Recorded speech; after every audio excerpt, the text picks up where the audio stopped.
রান্না বান্না হচ্ছে, দেখতেই পাচ্ছ। দেখো আজকে রান্না হচ্ছে কি, এটা ওই পালং শাক, বেগুন, চিম, আলু দিয়ে বড়ির একটা তরকারি। দেখো, এটা হচ্ছে বড়ি, যেটা খেতে আমার খুব ভালো লাগে। এখন ফোড়ন দেওয়া হবে, মানে বড়ি ভাজা হবে নাকি। দেখো এখানে পালং দিয়ে, বেগুন দিয়ে, আলু দিয়ে, ডাঁটা শাক দিয়ে, আর ওখানে ওই যে রয়েছে শুকনো লঙ্কা দেওয়া হলো তেলের মধ্যে, বড়ি রয়েছে, বড়ি দিয়ে রান্না হবে আজকে। পাঁচমিশালি তরকারি, সবজি খেতে খুব ভালো লাগে। আর একটা কি রান্না হবে জানো আজকে, ফুলুরি নাকি। ওই যে ওখানে দেখতে পাচ্ছ লাল ঝাঁপির মধ্যে রয়েছে ফুলুরি, দেখি তো একটুখানি ফুলুরিটা।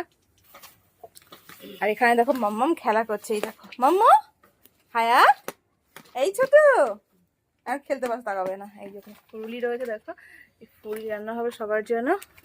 আর আমি এখন দেখো মাথার চুলের জন্য পেস্ট বানাচ্ছি, দেখতেই পাচ্ছ। অ্যালোভেরা কেটে নিয়েছি, আরও অনেক কিছু নিয়েছি। দেখো এখানে রয়েছে জবা ফুল আর পাতা রয়েছে, কয়েকটা জিনিস মিক্স করবো, মেথি মিক্স করবো, দিয়ে পেস্ট করবো। দেখো ওখানে পাঁচফোড়ন চলে গেছে, দিয়ে রান্না বান্না হচ্ছে আজকের। বড়ি ভাজা হলো, এবার বড়ি দিয়ে চলে গেল মধ্যে, আবার তেল ছিটছে তো। আজকে রান্না বান্না সেই আমি রান্না বান্না, আমার তো এই শাক দিয়েই খাওয়া হয়ে যাবে। দেখতেই পাচ্ছ রান্না বান্না হচ্ছে। আর এখানে কি আদা রসুনের পেস্ট যাচ্ছে, আসতে মা আসতে। খুব সুন্দর একটা স্মেল বেরিয়েছে, পাঁচফোড়ন দেওয়া হয়েছে না তেলের মধ্যে, খুব সুন্দর একটা স্মেল বেরিয়েছে। এদিকে মাম্মাও দেখছি যে কি হচ্ছে এখানে, দেখো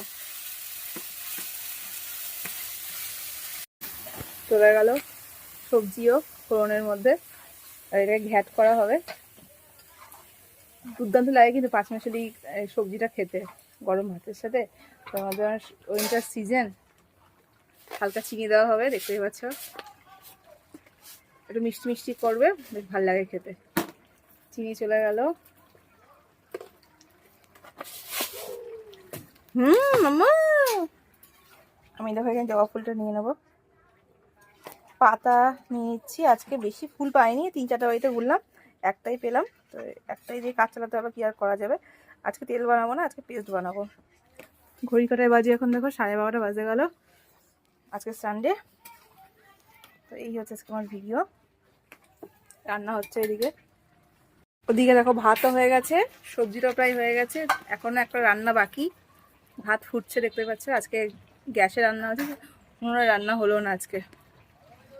এদিকে আমি সবটা নিয়ে নিয়েছি, দেখো জবা ফুল, জবা পাতা, পেঁয়াজ, আদা, মেথি, একটু কালো জিরে নিয়েছি। আর অ্যালোভেরা তো আগেই দেখিয়ে দিলাম, এত নিচে পড়ে গেছে অ্যালোভেরা, দেখতে পাচ্ছি। এখন পেস্ট বানাবো, জল দেবো না, যেহেতু অ্যালোভেরা আর পেঁয়াজ আছে, এটাতেই জল বেরিয়ে যাবে। এখানে স্মুথ পেস্ট বানিয়ে তারপরে এটাকে সুতির কাপড় দিয়ে দেখে দিয়েছি, ওদের ছেঁকে তারপরে মাথায় লাগাবো। এটা ট্রান্সফার করে দিচ্ছি মিক্সির জারে, এটাকে এখন মিক্সি করে বেটে নেবো, পুরোপুরি স্মুথ পেস্ট বানিয়ে নেবো। দেখো কতটা হয়েছে, তো ভরে গেছে। এবার স্মুথ পেস্টটা করে নিই আমি এখন। একটা মিহি পেস্ট দেখো তৈরি হয়ে গেছে, কালারটা কত সুন্দর এসছে দেখো। এটাকে আমি এখন কাপড় দিয়ে পুরো ছেঁকে নেব, জুসটা বেরোবে সেটাই আমি এখন লাগাবো। এর মধ্যে পেঁয়াজ রয়েছে, আদা রয়েছে, তো একটু গুঁড়ো গুঁড়ো থাকবে, যার জন্য আমি এটা একেবারে অ্যাপ্লাই করব না চুলে। প্রথমে আমি এই কাপড়ের মধ্যে ঢেলবো, তারপরে যে জুসটা পাবো সেটাই আমি এখন অ্যাপ্লাই করব। দেখো এটাও লাগানো যায়, কিন্তু এটা লাগালে পরে সাদা সাদা শ্যাম্পু করার পর একটা জিনিস লেগে থাকে, যেটা আমার পছন্দ হয় না। তার জন্য আমি এটা ছেঁকে নেবো পুরোপুরি। এটা করে নিই, তারপর তোমাদের ফাইনাল দেখিয়ে দিচ্ছি। তৈরি হয়ে গেছে আমার পেস্ট, দেখতেই পাচ্ছ। এটা এখন অ্যাপ্লাই করতে হবে। এখানের মধ্যে কিচ্ছু নেই, মানে কোনো দানা দানা কিচ্ছু নেই, এটা এখন পিওর রয়েছে জুস। এটাকে এখন অ্যাপ্লাই করবো মাথায়। রান্না তো হয়ে গেছে, এবার দেখো ফুলগুলো রান্না হচ্ছে। এই দেখো 5 পিস রয়েছে, এখন 2 পিস করে ভাগ করা হবে, কারণ এগুলো ঝোলে দেওয়ার পরে না ফুলে যায়, তোমরা মোটামুটি সবাই জানো। তো দেখো ঝোল ফুটে দেওয়া হয়েছে, তেল ছাড়লে পরে আর ঝোলটা ফুটে গেলে পরে ফুলগুলো দেওয়া হবে। মাঝখান থেকে মা পিস পিস করেছে, পুরোটা হাফ করেনি, মানে হাফ যেটা করলে মশলাটা ঢুকে ঢোকার জন্য, মানে মোটামুটি একটা কেটে নিয়ে দেখতে পাচ্ছ, ফালি করে নিয়েছে। এটা যেটা হচ্ছে